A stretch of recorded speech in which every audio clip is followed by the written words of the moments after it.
Now, America's intervention into Latin America is not something new. Over the past 2 centuries, the US has repeatedly carried out military operations in Central and South America and the Caribbean as well. The United States did a series of military interventions in Central America to protect the interests of US corporations in the region. President Trump's pressure campaign against Venezuela is the latest chapter in the long history of US intervention. On multiple occasions, the late Venezuelan President Hugo Chávez and his successor Nicolás Maduro accused Washington of backing coup attempts. Let's take a look at the main US interventions in Latin America since the 1950s. In 1952, it was Cuba. In 1954, it was Guatemala. In 1954, Paraguay. 1959 and 2004, Haiti. 1962 and 1975, Peru. 1964, Brazil. 1965, Dominican Republic. 1973, Chile. 1973, Uruguay. 1976, Argentina. 1980, El Salvador. 1980s again, Nicaragua and Bolivia. 1989, Panama. 2002, Venezuela. And 2009, Honduras.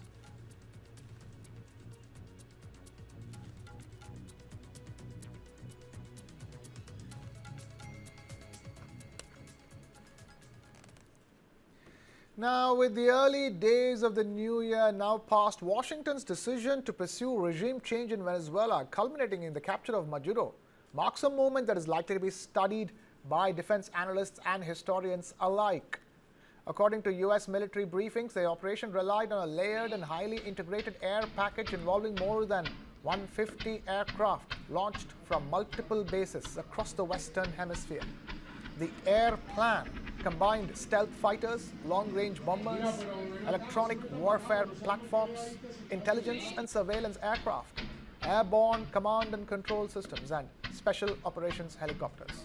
Fifth-generation fighters were used to establish air dominance and suppress air defenses, while electronic attack aircraft targeted radar and communications networks. Long-range bombers provided deterrence and standoff strike capability, even as ISR platforms maintained persistent situational awareness over the battlescape. Equally critical were airborne command and control aircraft, coordinating operations across air, sea, and ground, ensuring uninterrupted connectivity during the mission.